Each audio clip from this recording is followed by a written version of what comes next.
The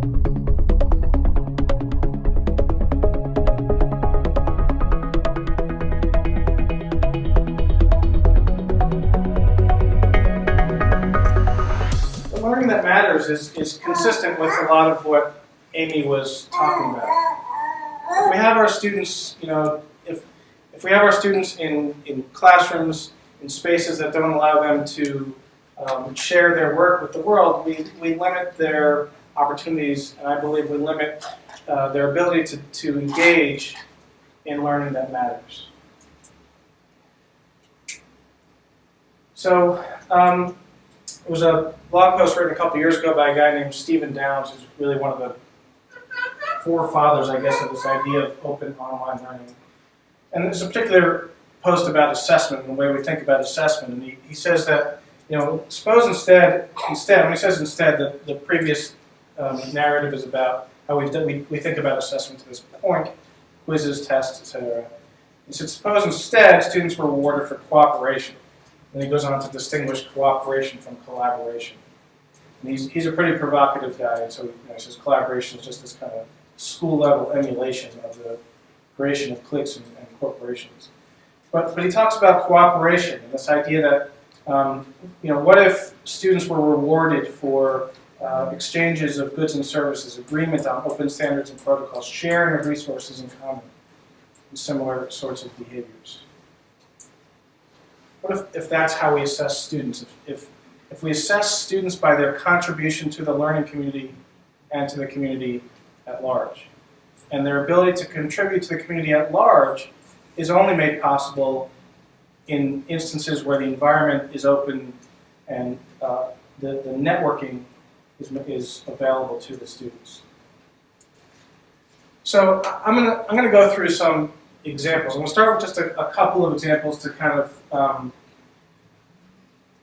show you kind of what I mean, and then we'll open it for conversation a little bit, and I'll come back and conclude, and then we'll move on with the day. So this idea of learning that matters, this idea of contributing both to the learning community that is your class, but contributing to the greater community. My sense is lots of professors will say, well, yes, I do that. We have service learning projects and that sort of stuff. And yes, it's very much possible in a face-to-face class, and it's great. It is also possible in an online class as well. So we have a couple of examples here. Here's one example that's a local one. Which is not letting me go. So, Britt, you'll correct me if I'm wrong, but this is, if I say anything wrong about this is David McLeod was a fellow here in the CTE. And Brent and Jeff and others worked with David to do this course. When was this? Last semester? This was last spring. Yeah, last spring. So David had a course he called Project 710, which was a social work through the School of Social Work. And I encourage you to take a look at it. It's one of the links I provided in the invitation. But I'll just show you as a quick sort of course trailer video, and we'll say more about course trailers in a bit, but I just want you to see what David did here.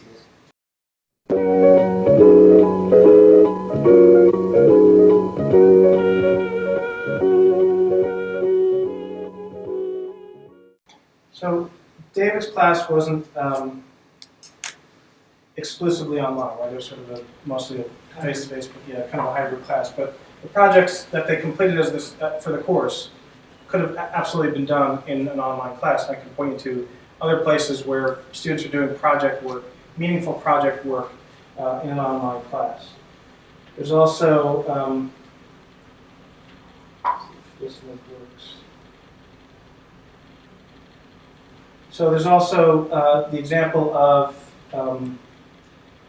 students at the University of UC San Francisco, medical students who, gaining medical knowledge, and it's important for them to gain that knowledge, but they also felt like it was important for them to contribute their knowledge to the world. And they knew that there was a lot of information out there, medical information, that was inaccurate.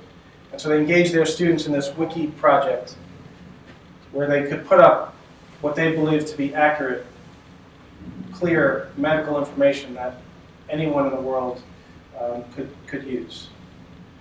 Right, so it's about real contributions to the community at large through the web. We can do these things, and we're going to encourage you to do them. And I just want to sort of step back for a bit and say, for a lot of you, this semester is going to be about rethinking your course because you've done it online before. It's sort of a redesign experience. For some of you, this is brand new. You've either never taught this course online or you've never taught any course online. And that's okay. We understand there are different, people come with different understandings, skill sets, experience, etc. We'll work with you on that. I also want to say that what we're trying to do here this semester is to encourage you to explore. I came to this position from the professorship over in the School of Education. I know that we can't make you do anything, right? We want to encourage you. We want to inspire you with possibility, this rhetoric of opportunity and possibility. That's really what we're trying to do. So these sort of examples, this whole day, this whole semester should be about opportunity and possibility. We're going to spend this semester embracing those opportunities, thinking about how we can incorporate them in our courses. So let's take a look at some of these examples I shared throughout the invitation and some emails I sent. I just want to talk to this idea of serendipity, because for me this is one of the really amazing things that happens when you engage your students in open, social, networked learning. And I can give you, half a dozen stories of serendipity that are pretty amazing. So I'll start with an example from my own teaching. So I was teaching a course, EDUS 660. It's sort of a research methods, research design class in the School of Education. And I had my students reading a book written by Dan Willingham, who's a cognitive psychologist at the University of Virginia. So a brand new book he had written about to sort of help people understand educational research. And so in the beginning of the course, it's an online course, we were reading Dan Willingham's book, and I set up to have a book discussion. Instead of Blackboard, I had my class have a discussion through something called Google Groups. And one night, as I do all the time, sitting after my kids and wife are asleep, I'm sitting on my couch watching TV, just checking through my Twitter feed.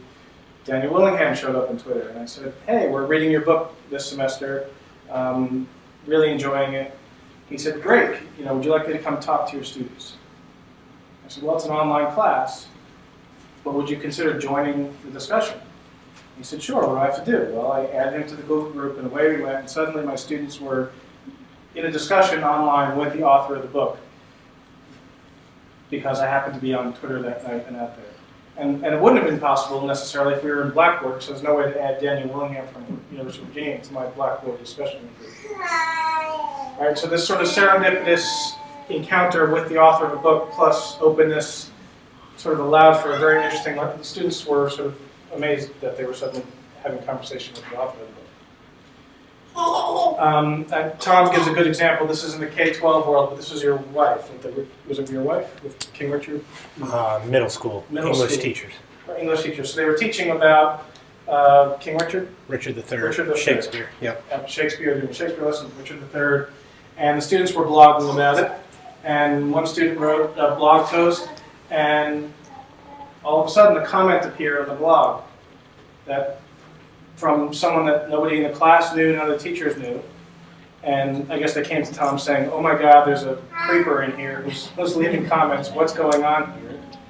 And you did a little investigating, right, and discovered who had left the comment? It was Dr. P.T. Stone, the chairman of the Richard III Society from England, actually. So it really blew their minds. Yeah. So the chairman of the Richard III Society happened to somehow came across this blog post that a middle school student had written about Richard III and chose to comment to the student. Again, that sort of serendipity is only possible when you're doing stuff out in the open, engaging your students in networked learning. I can give you more examples like that. group projects, I can show you examples of that. So debates, again, I'll go to my own teaching or other things, but I guess that, what I'm trying to show here is that there are possibilities that people think are not possible in online learning, and I think they are possible. And so one of the things I did a lot with my students was debates, and I never really had could figure out a good platform for it. And then I saw The Economist has this debating platform that they use, where they have opening statements by the authors, right? And then there's a moderator's opening remarks. And all the way throughout the debate, there's, people can come and comment from the floor. So it's this kind of a really slick web platform for holding debates. And we can do that. If you want to have your students debating with each other, we can do that. If you want to have your students debating out in the open where others can come in, maybe the director of the Richard III Society can show up and weigh in on the debate. We can make that happen. So here's another example of the kind of open social network learning that's possible. Lots of other possibilities. Social media, social bookmarking. So let's say, for example, you want your students to not only learn with you as the faculty member, but learn from other professors in the world or other people in the world. Well, let's say you're teaching, here's our psychology. So Digo is a social bookmarking service where people can bookmark various websites of interest and comment on them. And there are these Digo groups that have categories around them. And here's a Digo group for psychology, the science of human nature. There are 723 people contributing to this group. So imagine your students. What if your students were members of this group and seeing what experts in psychology were sharing with each other and commenting with each other? It's a whole different world than just a class in a classroom or in a blackboard space. Just, to me, sort of endless possibilities. Twitter. What if your students want to follow other faculty members on Twitter? And there are lots and lots of lists. This is one I just noticed last night. So, David, here's a Twitter list of the top sociology professors.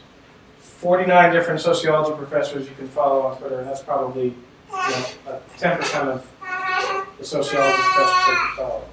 So what if you ask your students to engage with other faculty members, and they're taking a Sociology 101 and they're following these sociology professors and seeing what they're saying and what links they're sharing and what conversations they're having about sociology.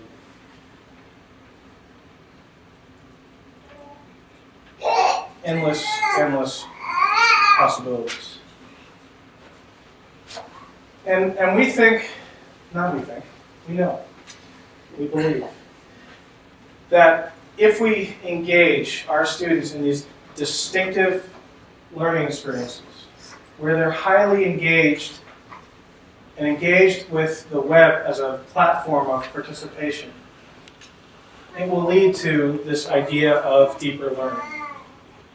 There's a definition of deeper learning that Gardner often uses. It comes from a report, National Research Council report on preparation for life and the workforce. And deeper learning is this idea of transfer, and this idea that you should be able to apply what you learn in one class to other classes. And if you read that QEP, the branded QEP, this idea of learning that matters, it's all about generalizable education. This idea that what you learn should transcend any one class, major, or degree. That's what deeper learning is all about. And so that whole idea kind of frames, or all of this is the frame that we're using for this new initiative, this new vision of online learning at VCU.